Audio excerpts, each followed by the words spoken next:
Hello, everyone, and welcome back to College Football Corner. Kevin Walsh alongside Jersey Joe Archino.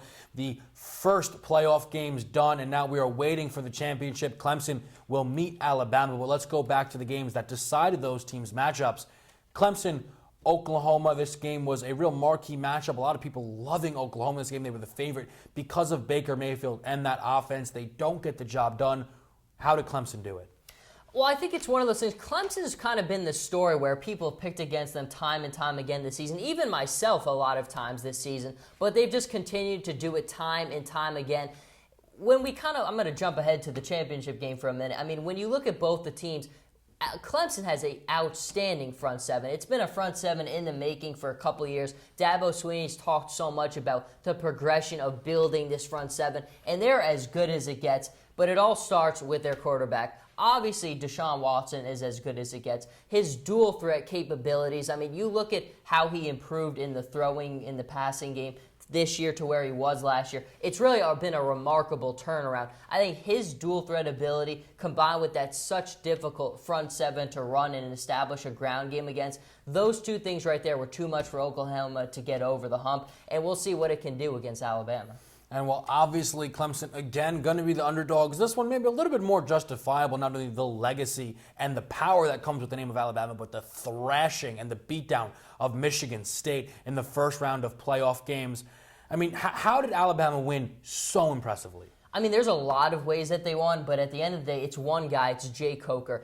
I can't tell you how many times I've been on this set with you, and I've kind of said, look, Jay Coker's a limited quarterback. Alabama is winning in spite of him, just kind of keeping the game in his reach. He just has to manage everything. But they won this football game behind his throwing ability. He played the game of his life. I've never been more impressed by the way that he has played, and I think that says a lot about him in the preparation. I mean, he's had a difficult kind of career and legacy in college, always kind of being the second fiddle to somebody else, but he was the top dog in this game against the Michigan State Spartans. He is the reason Alabama won that game, and when you look ahead to this game against Clemson, if he has another game like that, my goodness, he's going to write his legacy pretty nicely.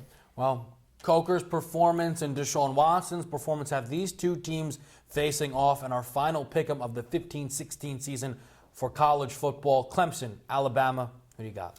You know, right after the games, my first gut reaction was kind of leaning towards Clemson because I think you look at Clemson, like I said, their front seven is very, very physical. All year, teams have struggled tremendously establishing any form of run game against them, and they have a pretty good secondary to boot with that. And then Deshaun Watson, teams that have a dual-threat quarterback have given Alabama so many problems. Kirby Smart and Nick Saban's always seem to struggle getting their scheme to work and really mismatches against those types of quarterbacks. So I think Watson presents a lot of trouble to that defense. But at the end of the day, when I said that Clemson's front seven is pretty good, Alabama might have one of the best front sevens of all time this year. They are going to struggle tremendously, Clemson, establishing their kind of offensive system against them. I think Watson hasn't faced a defense like this during his entire college career so far. What scares me a little bit is still Jay Coker. I know I talked so much about how well he played against Michigan State, but I still think that it's just a matter of time before something could kind of get away from him.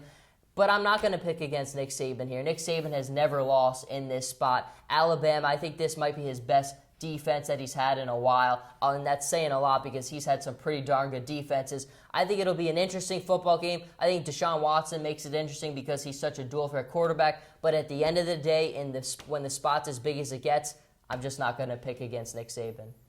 I foolishly picked against Nick Saban the first go-around, and I'll foolishly do it again. I really do like Clemson in this one. I think Deshaun Watson is the best player in college football this season, and I expect that to probably carry over to next season, but not looking ahead. I think that Clemson's defense is plenty good to slow down Derrick Henry and Jay Coker. They have a shutdown corner and a front seven that is just as good, or maybe only a little bit beneath that front seven of Alabama. And I think offensively the weapons are greater for Clemson. I think they're just a more complete team at this point in time. But we'll just have to see who wins that championship. Jersey Joe Archino, Kevin Walsh. We'll see you guys next time.